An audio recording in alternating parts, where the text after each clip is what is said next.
Teu farol que me guia é a luz do meu caminho.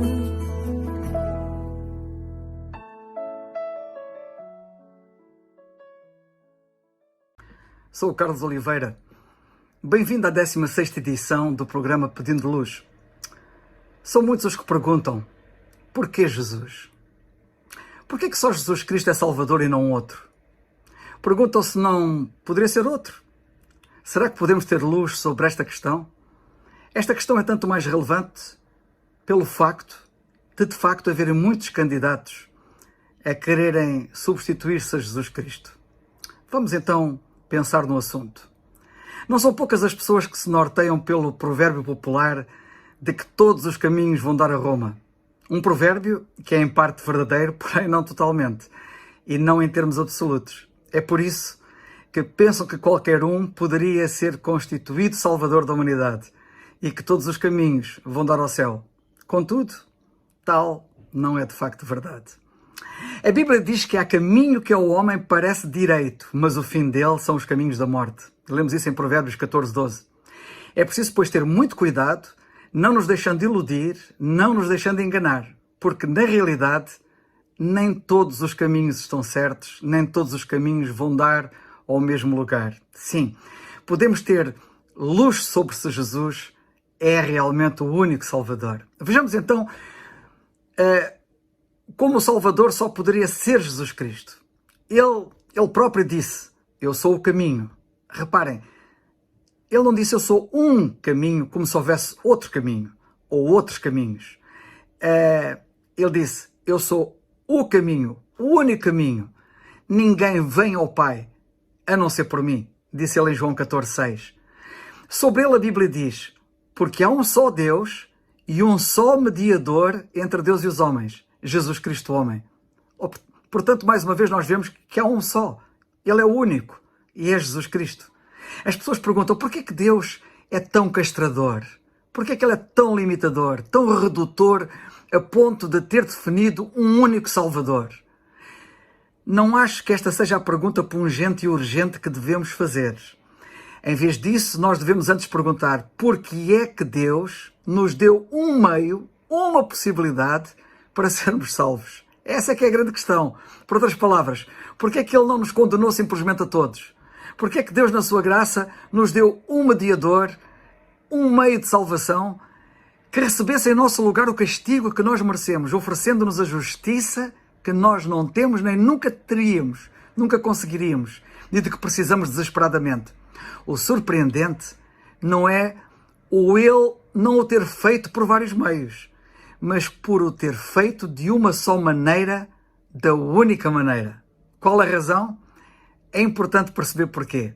Bem, é isso que nós vamos ver. Em primeiro lugar, saibamos que a Bíblia diz em Atos 4:12 que em nenhum outro há salvação, porque também debaixo do céu nenhum outro nome há dado entre os homens pelo qual devamos ser salvos. Mas insisto, porquê? Porque nenhum outro nome foi dado entre os homens pelo qual nós pudéssemos ser salvos. Porquê? Porque o Salvador, em primeiro lugar, tinha que ser homem. E Ele era homem. O problema era um problema humano. O nome dado teria que ser dado entre os homens. Diz o texto bíblico que acabei de ler. O Salvador não poderia ser, por exemplo, um anjo. Um anjo não poderia salvar os homens. O problema era humano, não angélico. A solução teria que ser humana. O Salvador tinha que ser um homem, porém, nota bem, um homem sem pecado. Pois se fosse pecador, quando morresse para reconciliar e salvar o homem, estaria simplesmente a morrer a sua própria morte. A Bíblia diz que o salário do pecado é a morte. A alma que pecar, essa morrerá. A morte é realmente resultado do pecado. Mas, perguntarás tu, Cristo não morreu? Sim, é verdade, mas não morreu a sua própria morte. A Bíblia diz que Ele nunca pecou. Diz que Ele era santo e separado dos pecadores. Ele mesmo disse, a mim ninguém me tira a vida. Eu de mim mesmo a dou. Tenho poder para a dar e poder para a tornar a tomar. Quando Ele morreu, estava a morrer a minha morte. Não a sua, mas a minha, a tua, a nossa morte. Ele não estava de facto a morrer a sua morte, porque a morte não tinha poder sobre ele, visto que ele, ao contrário de nós, nunca pecou. Nenhum outro homem poderia assumir o castigo dos outros, pois se o fizesse, quando o fizesse, estaria a sofrer o seu próprio castigo. E isso desqualificá-lo-ia como Salvador, porque ele estaria a morrer a sua própria morte. Por isso, ele é um Salvador único. O Salvador, para além disso, tinha que ser homem que fosse simultaneamente Deus. Pois se fosse meramente homem, ainda que sem pecado, a sua morte só poderia valer a uma única vida humana. Todavia, sendo simultaneamente Deus como ele era, na sua capacidade divina e infinita, a morte dele, do Senhor Jesus Cristo, poderia valer a todos os homens. E foi o que aconteceu. Por isso ele é o único. A Bíblia diz em 1 Timóteo 2,6 que ele se deu a si mesmo em preço de redenção por todos, exatamente por ser quem era. Ele morreu por todos. De outro modo, só poderia morrer por um único pecador. Mas não, ele morreu por todos. E isso não exclui ninguém. Ele também morreu por ti, é bom que saibas disso. Mas ele também é o único Salvador, e isto é muito importante, porque ele realizou de facto a obra necessária. Ele podia estar habilitado a fazê-lo, mas não o ter feito. A Bíblia diz que ele se deu a si mesmo. Ele não reunia apenas as condições para nos valer, como ele executou mesmo a obra da nossa salvação na cruz do Calvário. Ele se deu realmente a si mesmo. O Salvador tinha que ser homem, que fosse simultaneamente Deus por outra razão muito importante, para reconciliar o homem com Deus. O Salvador tinha que poder pegar na mão do homem sem o fulminar, visto que ele era Deus, e por isso mesmo ele era o homem, para que ele não fulminasse o homem, e tinha que poder pegar na mão de Deus e não ser fulminado por ela. E por isso ele tinha que ser Deus, pois de outra forma ele seria fulminado por Deus. Por isso ele era Deus e por isso ele era o homem. Ora, Jesus Cristo reunia em si mesmo ambas as condições, era verdadeiramente Deus e era verdadeiramente homem. Era verdadeiro Deus e era verdadeiro homem. E assim podia reconciliar e pôde reconciliar perfeitamente o homem com Deus. Realmente, Jesus tem condições únicas para ser o Salvador. Como mais ninguém tem. Realmente, ele é o único Salvador, o único caminho, o único mediador. Lembramos que a Bíblia diz, porque há um só Deus e um só mediador entre Deus e os homens, Jesus Cristo, homem, diz Paulo a Timóteo, na primeira carta, capítulo 2 e versículo 5. Deus disse que o seu nome seria Jesus, porque ele salvaria. Está escrito, ipsis verbis, o seguinte nas Escrituras, e chamarás o seu nome Jesus, porque ele salvará o seu povo dos seus pecados.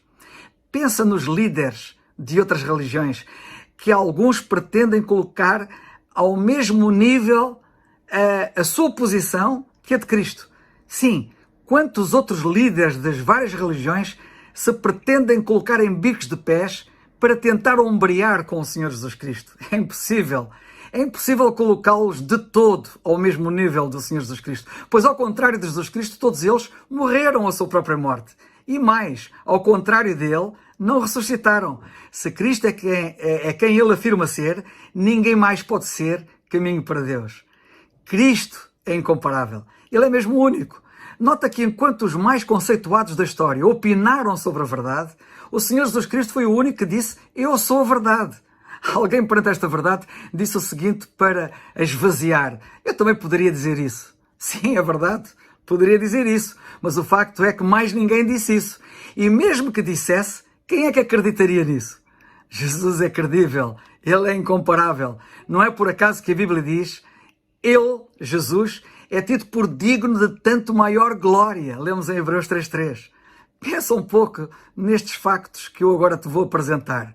Sócrates, por exemplo, ensinou 40 anos. Platão, 50 anos. Aristóteles, 40. E Jesus, apenas 3 anos. No entanto, pensa no assunto. A influência do ministério de 3 anos do Senhor Jesus Cristo transcende infinitamente o impacto deixado pelos 130 anos combinados de ensino destes homens, que se posicionaram entre os maiores filósofos de toda a antiguidade. Além disso, algumas das mais excelentes pinturas de Rafael, Miguel Ângelo e Leonardo da Vinci receberam dele a sua inspiração. É impressionante. Jesus não escreveu nenhuma poesia, mas Dante, Milton e muitos dos maiores poetas do mundo foram por ele inspirados. Até o nosso Luís Vaz de Camões, que disse que o melhor de tudo é crer em Cristo. Jesus não compôs qualquer música, mas Haydn, Handel, Beethoven, Bach e Mendelssohn alcançaram a sua mais elevada perfeição melódica nos hinos, sinfonias e oratórias que eles compuseram no seu louvor, no louvor a Jesus Cristo. Toda a esfera da grandeza humana tem sido enriquecida por este humilde carpinteiro de Nazaré. Jesus Cristo é mesmo único. Ele é incomparável. Não vês que até nisto ele está a anos-luz dos demais? É preciso ser cego para não ver que Jesus Cristo é singular e que se distingue a anos-luz de toda a concorrência. O segredo da força do cristianismo não assenta na sua ética. Não reside nas ideias ou filosofias que o cristão tenha, embora o cristianismo tenha um conjunto de ideias filosóficas tremendas. O segredo do cristianismo encontra-se numa pessoa, e essa pessoa é Jesus Cristo. Os homens têm descoberto outros sistemas filosóficos, como nós sabemos, e outros sistemas éticos, mas nunca encontraram um outro Jesus Cristo. Ninguém na história se pode realmente comparar a ele. Um dia, um incrédulo disse que não precisava de Jesus Cristo para nada. Um crente rebateu, perguntando-lhe em que ano é que nasceu. E ele respondeu, em 1950. E o crente perguntou-lhe de imediato, antes de Cristo ou depois de Cristo? Como vês, e como aquele crente disse àquele interlocutor, ele disse-lhe assim, como vê, precisa dele mais do que aquilo que imagina. Jesus Cristo, e convém que eu diga agora aqui a ti, é o divisor da história. Ele é também o divisor da história no facto de uns crerem nele e outros não. E a pergunta que eu te faço é, de que lado vais estar? De que lado vais estar? Do lado dos salvos ou do lado dos perdidos?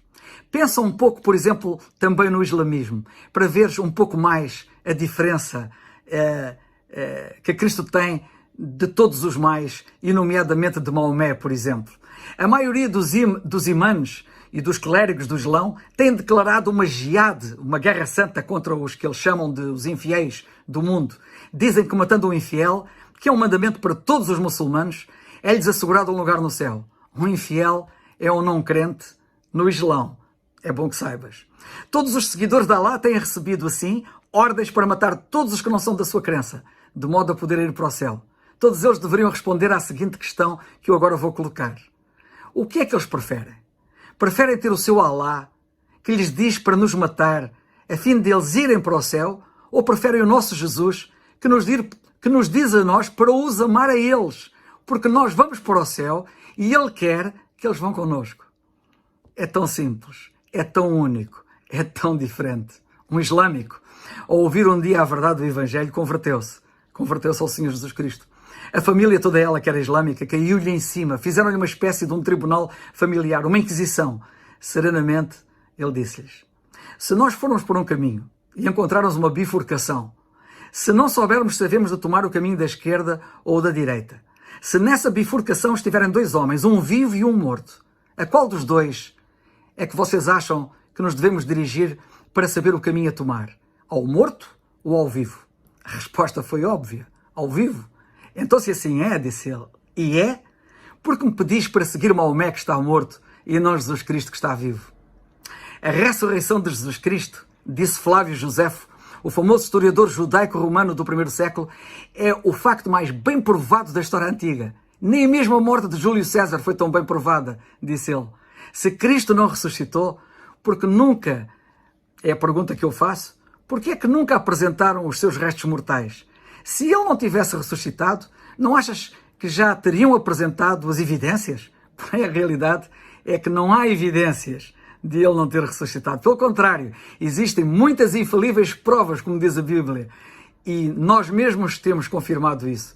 Por que é que as testemunhas oculares da sua ressurreição não se importaram de morrer pelo seu testemunho? Alguém, achas tu, dá a vida por aquilo que sabe que é uma mentira?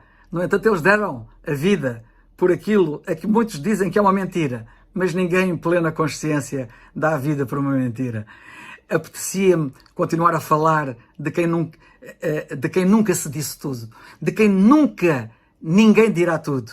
Tão grande ele é, tão infinito, tão fantástico, tão único, mas não será por eu muito falar que farei a diferença. E por isso vou ficar por aqui. Ele, Jesus Cristo, fará a diferença. Os nossos antepassados viveram sem açúcar até ao século XIII. Viveram sem carvão até ao século XIV. Viveram sem batatas até ao século XVI.